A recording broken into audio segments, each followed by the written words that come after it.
गायत्री माता, जय गुरुदेव। प्रेरणाप्रद गाथाएं चल रही हैं। इस टाइम गुरुदेव जी महात्मा बुद्ध के बारे में बता रहे हैं। महात्मा बुद्ध लोक कल्याण की वृत्ति।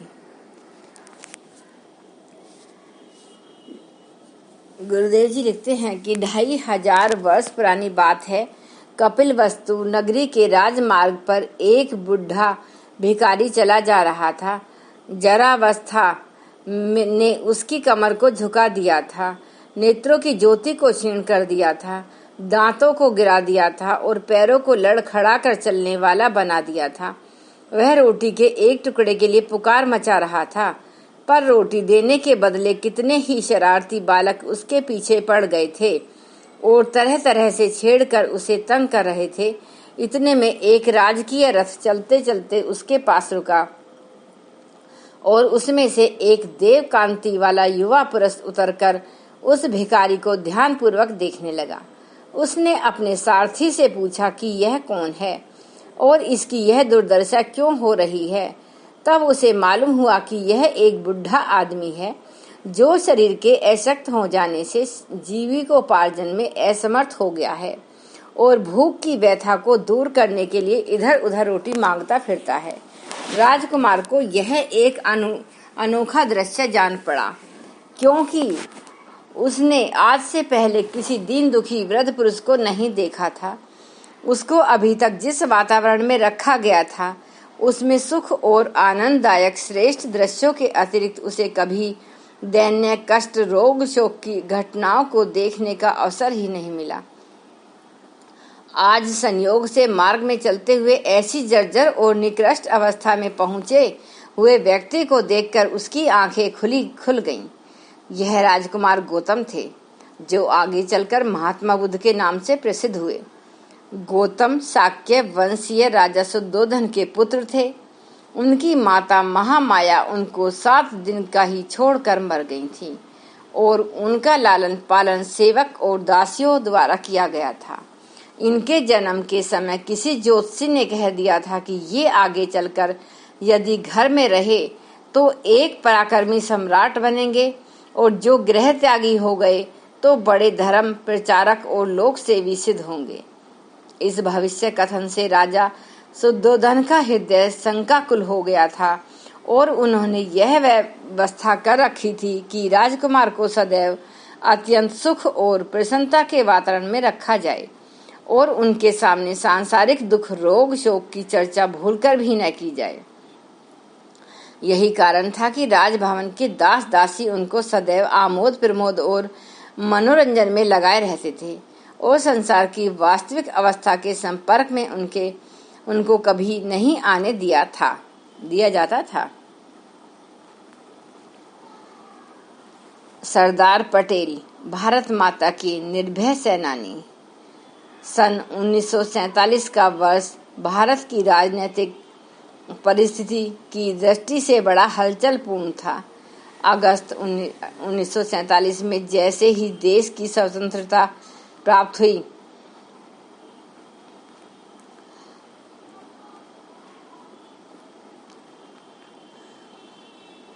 चारों तरफ अशांति का वातावरण दिखाई पड़ने लगा। सबसे पहले तो 50-60 लाख शरणार्थी को सुरक्षा पूर्वक लाने और बसाने की समस्या सामने आई। उसी के साथ साथ अनेक स्थानों पर सांप्रदायिक उपद्रव और मारकाट को भी नियंत्रण में लाना पड़ा। एक बहुत बड़ी समस्या देशी राज्यों की भी थी, जिनको अंग्रेजी सरकार ने स्वतंत्र बनाकर राष्ट्रीय सरकार के साथ इच्छा अनुसार व्यवहार करने की छूट दे दी थी। इस प्रकार भारत के ऊपर उस समय चारों तरफ से काली घटाएं घिरी हुई थीं और इन सब को संभालने का भार भारत सरकार के गृह मंत्रालय पर, जिसके संचालक थे सरदार पटेल। देशी राज्यों की समस्या वास्तव में बड़ी विकट थी। अधिकांश राजागण अपने को प्राचीन काल के बड़े बड़े प्रसिद्ध राजा महाराजाओं तथा चक्रवर्ती नरेशों के वंशज समझकर देश का वास्तविक स्वामी स्वयं को ही मानते थे। ऐसे राजाओं का भी अभाव न था, जो मन ही मन अंग्रेजों के हट जाने पर तलवार के बल से देश पर अपनी हुकूमत कायम करने का सपन देखते रहते थे। भारत के देशी और विदेशी शत्रु भी समझते थे कि यह समस्या भारत की आंतरिक अवस्था को इतना डामाडोल कर देगी कि वह सचमुच लुंज-पुंज हो जाएगा और तब हमको उस पर दांत गड़ाने का अच्छा मौका मिलेगा। और तो क्या, सामान्य लोगों की आमतौर से यह धारणा थी कि इस समय परिस्थितिवश अंग्रेज भारत को स्वराज्य देकर चले तो जा रहे हैं, पर वे जानते हैं कि पाकिस्तान और देशी राज्यों के कारण कांग्रेसी सरकार शासन को चला सकने में समर्थ न होगी और झक मारकर अंत में उन्हीं को बुलाकर सुरक्षा करानी पड़ेगी।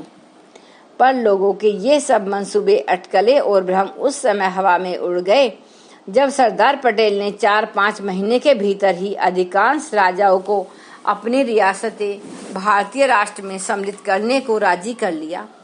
उन्होंने शुरुआत अपने प्रांत गुजरात से ही की और वहां की कई सौ छोटी छोटी रियासतों को एक संघ में संगठित करके नवानगर के जाम साहब को उसका राज प्रमुख बना दिया।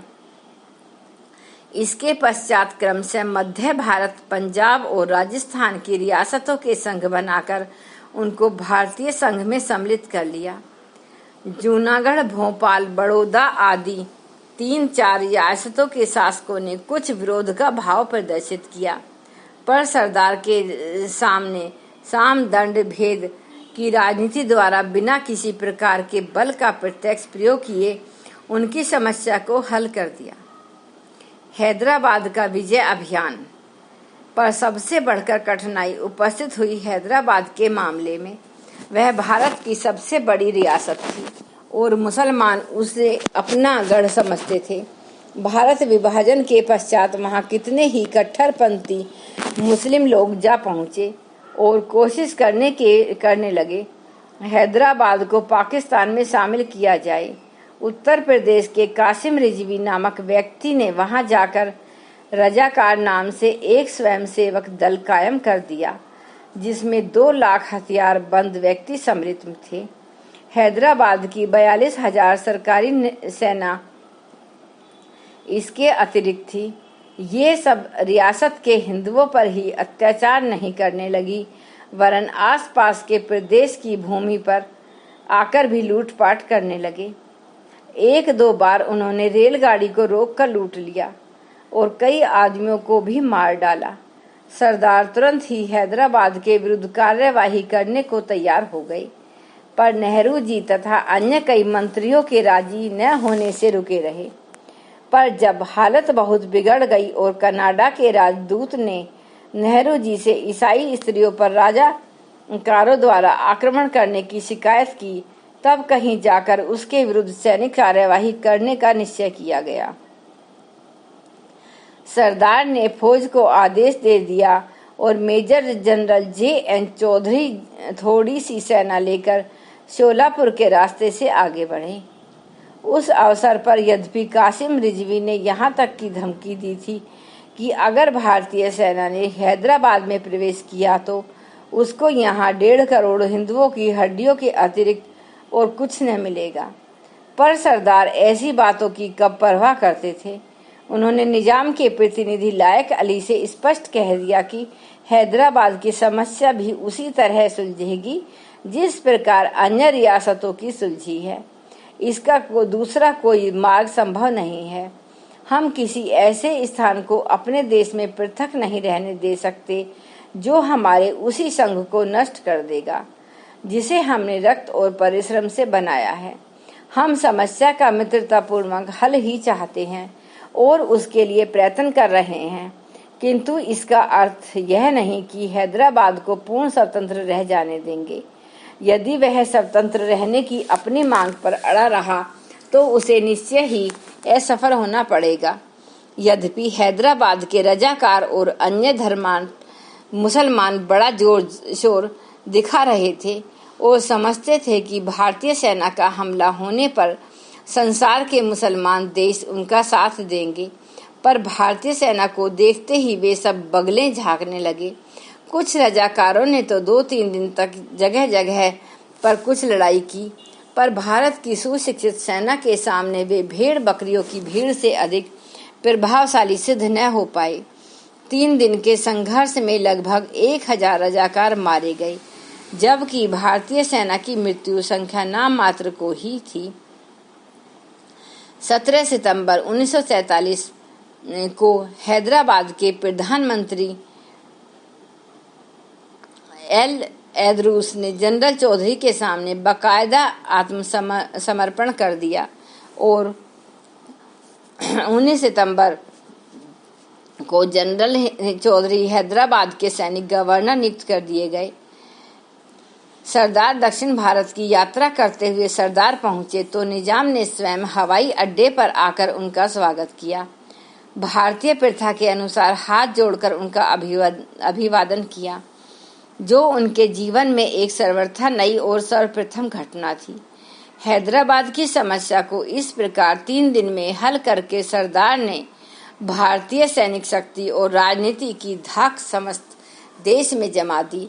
इससे वे सब तत्व ठंडे पड़ गए जो शासन बदले के कारण जगह जगह सर उठा रहे थे और समझते थे कि हम इन अनुभवहीन शासकों को दबा धमका कर अपना उल्लू सीधा करते रहेंगे। हैदराबाद की इस शानदार विजय से भारतीय जनता में उत्साह की लहर दौड़ गई और शेष बची रियासतें बहुत शीघ्र भारतीय संघ के अंतर्गत आने को तैयार हो गईं। 6 साल की 600-700 रियासतों का भारतीय संघ में पूर्णतः विलय होकर एक अखंड राष्ट्र का निर्माण कुछ समय पहले तक एक असंभव कार्य समझा जाता था, पर सरदार पटेल ने उसे ऐसी खूबी से पूरा करके दिखा दिया कि देश विदेशों के समस्त राजनीतिज्ञ चकित रह गए। यह कहने में कुछ भी अतिशयोक्ति नहीं कि जो कार्य जर्मनी के एकीकरण में बिस्मार्क ने कर दिखाया और जापान को एक सुदृढ़ राष्ट्र बनाने में मिकाडो ने जो महान सफलता प्राप्त की, सरदार पटेल के कर्तव्य का महत्व भी उससे कम नहीं है। जर्मनी और जापान तो उस समय 4-5 करोड़ की जनसंख्या के छोटे देश ही थे, पर सरदार ने तो उस भारत को एक कर दिखाया जो उसकी विविधता और विस्तार की दृष्टि से अनेक लोग एक महाद्वीप की संज्ञा देते हैं। धन्यवाद। एक बार गायत्री मंत्र हमारे साथ साथ। ओम भूर्भुवः सुवः तत्सवितुर्वरेण्यं भर्गो देवस्य धीमहि धियो यो न प्रचोदयात्। जय गुरुदेव, जय माता जी।